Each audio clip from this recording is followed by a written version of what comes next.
Assalamualaikum warahmatullahi wabarakatuh. Perkenalkan, nama saya Daniel Windu Yogi Mendratama dari Prodi Hukum Ekonomi Syariah dengan NIM I0002100011. Di sini saya akan menjelaskan tentang pasar modal di Indonesia. Yang pertama, ada sejarah.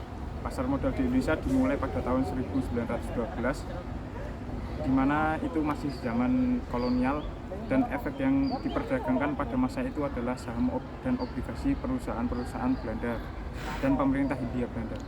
Akan tetapi aktivitas pasar modal tersebut terhenti ketika terjadi Perang Dunia Kedua.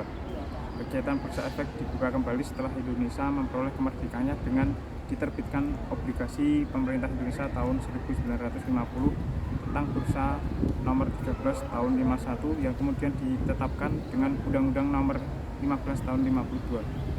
Pasar modal syariah di Indonesia dibuka secara resmi pada tanggal 14 Maret 2003 oleh Menteri Keuangan Diono yang didampingi oleh Ketua Bapepam Bapak Herwi Widiantomo, kemudian wakil dari MUI, wakil DSN dari Direksi SRO Self Regulation Organization, Direksi Perusahaan Efek, pengurus organisasi pelaku dan asosiasi profesi di pasar modal Indonesia.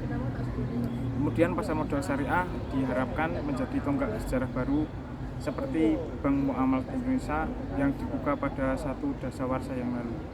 Aktivitas pasar modal syariah memang belum lama diperkenalkan. Sebelumnya kehadirannya telah muncul reksadana syariah pada tahun 1997 yang kemudian diikuti oleh peluncuran Jakarta Islamic Index atau JII pada tahun 2000. Kemudian yang kedua, pengertian pasar modal.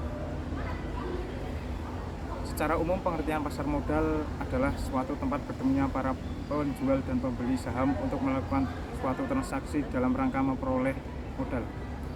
Menurut Undang-Undang Pasar Modal Nomor 8 Tahun 1995, pasar modal adalah kegiatan yang bersangkutan dengan penawaran umum dan perdagangan efek. Perusahaan publik yang berkaitan dengan efek yang diterbitkannya serta lembaga dan profesi yang berkaitan dengan efek. Prinsip instrumen pasar modal syariah berbeda dengan pasar modal konvensional. Tentunya obligasi yang diterbitkan harus menggunakan prinsip syariah seperti mudharabah, musyarakah, isyarah, isti'ah, salam, dan murabahah. Yang ketiga ada pasar modal syariah. Fungsi pasar modal syariah menurut Muhammad